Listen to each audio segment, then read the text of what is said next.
I think I'll go for early. I think he might start early, so we get ready for that. That's when he fights fighters like Zab Judah who don't get in shape for fighting. Manny Pacquiao does, and we won't get tired, believe me. Different from the Mayweather you fought with De La Hoya. Yeah, I think he's older and to be a greatest is not based on your record undefeated. Because there's so many fighters na nag-retire na undefeated. Manny Pacquiao back at wildcard like he's never left. Here we go again, working with Freddie Roach. I feel like I'm back in 2010, the Wayback Machine. Pacquiao looked pretty good. Some of the videos that I saw, like he wasn't in horrible shape. Freddie Roach has issued a warning to Floyd Mayweather, saying he doesn't believe he's ready for what's coming. He expressed strong confidence that Manny Pacquiao has refined his skills across the board and will step into a potential rematch completely prepared, focused, and intent on securing a clear victory. You said that you saw that Pacquiao has his fire back. When did you see that move, or when did that come into your conscience? When I watched him sparring for the first 2 weeks, it was just, you know, the in and out, the speed, making the guy, catching the guy 3-4 punch combination and getting out, making a miss. It was enjoyable to watch. It really was. Manny Pacquiao works closely with Freddie Roach on the mitts, displaying quick hands, precise combinations, strong focus, and determination as he gets ready for the fight.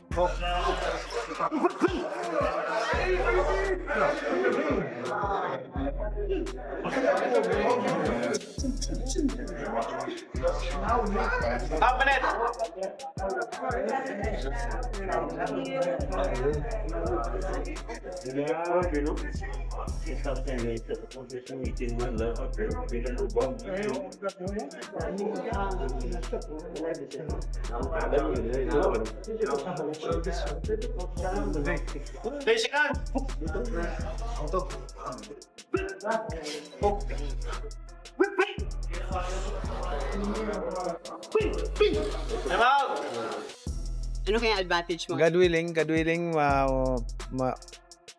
mag-anuan tayo, mag-isay natin mabuti. Paghandaan na natin mabuti para magandang laban na may pakita natin. Yeah. Manny Pacquiao boldly declares that he plans to defeat Floyd Mayweather and end his unbeaten run, targeting the historic 50-0 record. A little more fire. I don't know. You think about that it got to that point, and Floyd played the game. He played the waiting game, and he won. Yes. He got paid. He got Pacquiao at an age where he knew that his punches weren't going to hurt him. Yes. He could avoid him. And it was an older fighter. It was. And when Pacquiao fought his last fight in Australia, after the fight, I said, Manny, I said, you know what? I says, I think being a senator and being a fighter at the same time is like maybe a little bit too much, because I said, you know, it's hard enough being a world champion fighter, or it might be just as hard being a senator. But I says, I think that you should strongly think about giving one of those up for now and choose the one that you like best. And he has not spoke to me since then. Freddie Roach looks back at their first bout, noting that Floyd Mayweather dictated the pace, while Manny Pacquiao was past his prime, not at his sharpest, and well below his best form. At least ako, I can claim na first 8 different weight division, Yes. which is the hardest accomplishment na in boxing. And the only one. The only one. Division. First, diba? Yung kumbaga, that's the hardest accomplishment in boxing ma-achieve. And also, yung blessings ng Panginoon na naging champion na ako in 4 different decades. Do you imagine that? Bihira yung mangyari eh. First time in history na a fighter who became a champion in four different decades. So 90s, 2000, 2010, 2020. So bihira mangyari yan. So at least makaklaim ako ng Manny Pacquiao insists that a perfect record isn't the true measure of greatness, pointing instead to his historic accomplishment of winning titles across 8 weight divisions. Beginning of this conversation, you say, I don't like boastful people. How was it like fighting Mayweather then? Did he get on your nerves? Because I feel like he's a little bit more boastful than the people you might be wanting to hang out with. Yeah, he's boastful. I think his God is the material things, money, everything like that. I'm pretty with him because I want to share the word of God in him if he believes God. Yeah, I've heard he's a generous man. I think he's done good things. I think, you know, he kind of reminds me of, like, a lot of people are like this, by the way, including myself. I'm not just saying him. I'm including myself. The man who goes up to Jesus and says, what should I do to get into heaven? He says, sell all your belongings. And he walked away crying because he couldn't sell his belongings. Manny Pacquiao takes aim at Floyd Mayweather's character, describing him as overly self-promotional and driven by material success, suggesting his behavior outside the ring shows pride, an emphasis on wealth, and limited humility.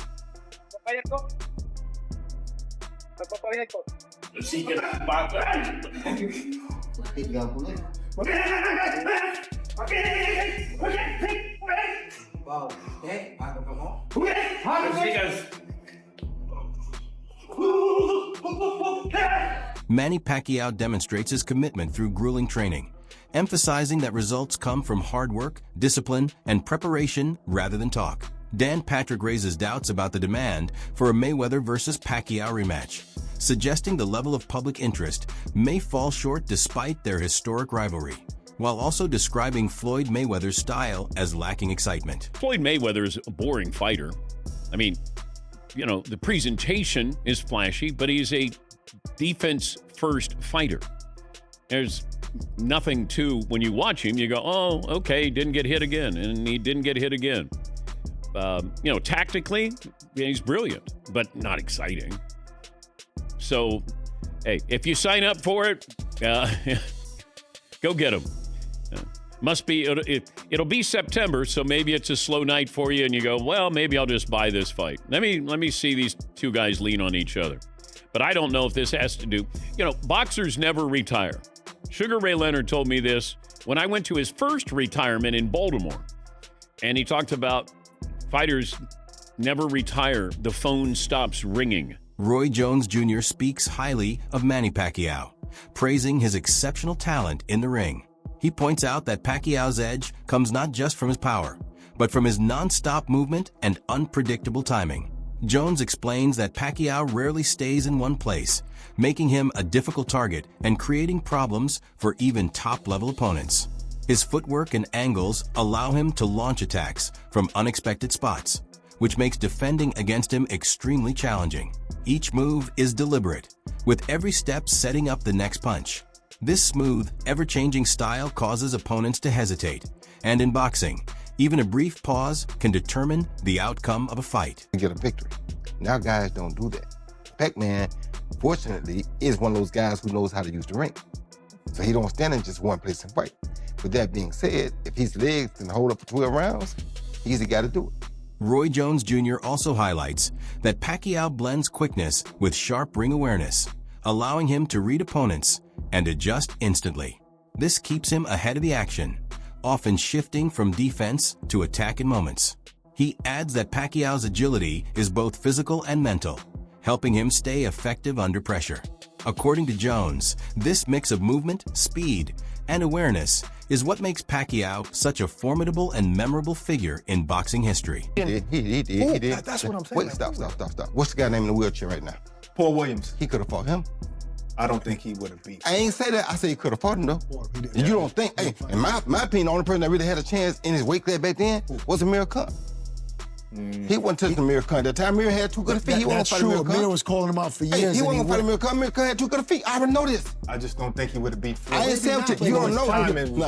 He was young, he was fast, he was knocking people out. You don't understand boxing like I do, though. Floyd was knocking out? Besides Pac. Not at that time. Nobody. That's it.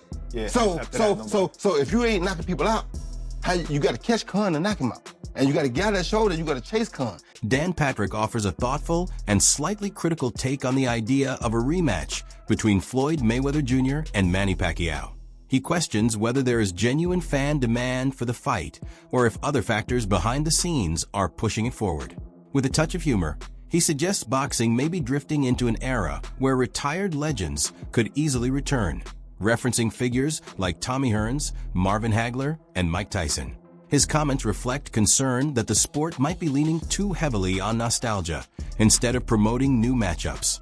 He also points to possible financial motivations, implying that these returns may be driven more by money than legacy, which brings the true intent of such major fights into question.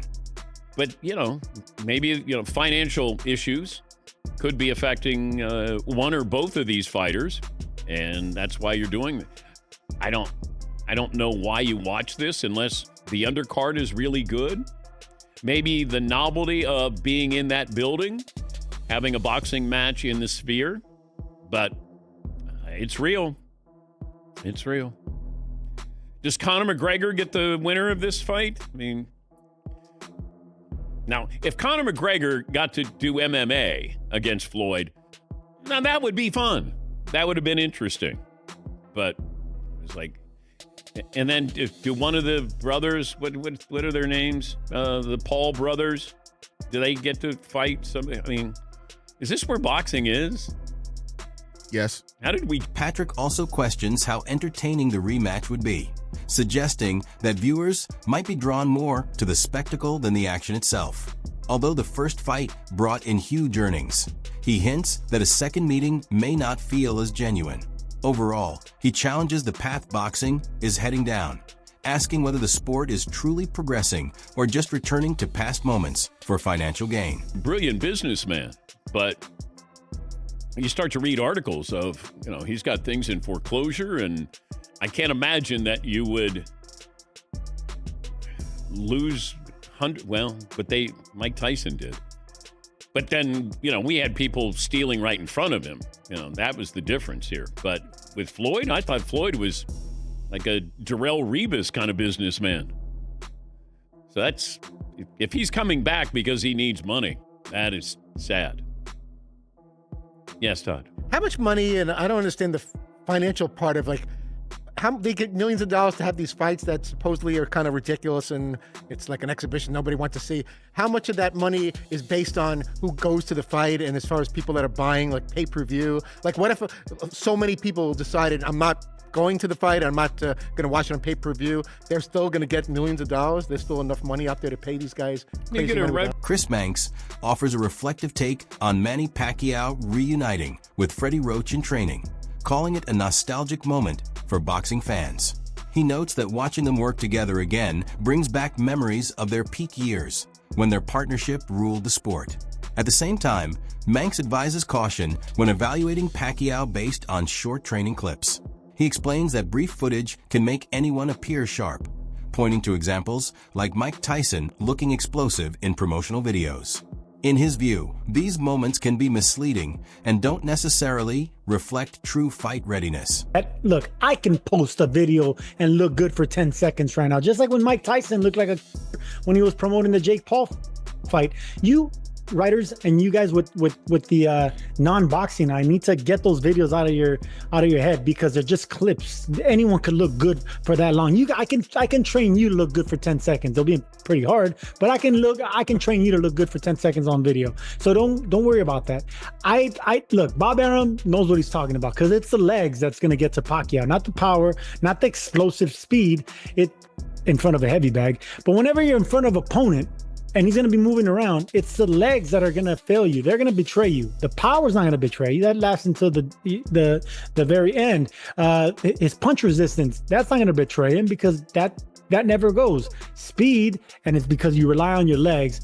That's the thing that goes at age. So at 46 years old, Manny Pacquiao is not going to have zero legs. Drawing on views often associated with Bob Arum, he explains that aging impacts a fighter's movement before anything else, with footwork, balance, and stamina declining ahead of power or durability. Since Pacquiao's approach has long depended on his footwork, this becomes a key factor. Even so, Manx believes Pacquiao's experience and ring IQ will allow him to adjust. He adds that veteran fighters understand how to manage the pace, limit risks, and stay protected, making his return a measured decision rather than a careless one. Pacquiao only got knocked out 3 times in 72 fights 2 of those were in the 90s before you and I even knew him. And one time against Marquez, it was a one-punch knockout. Those really don't take away from your career and your longevity. It was one-punch knockouts. It's the beatdowns over a long period of time, for 10, 12, 11, 11 rounds. Those are the ones that catch up to you. Those are the ones that actually slow you down and are detrimental to your health. One-punch knockouts, you can get past those. Early knockouts that are way back in the rearview mirror, you can forget. Timothy Bradley shares a measured view on a potential showdown between Floyd Mayweather Jr. and Manny Pacquiao. He recognizes that many question the timing and purpose of the fight, yet it still draws widespread attention throughout the boxing world. Bradley explains that matchups of this scale carry deep history, legacy, and global appeal. Even if fans argue it's happening later than it should, the names involved still generate respect and curiosity, which keeps both fighters firmly in the spotlight. Because he needs money, that's why.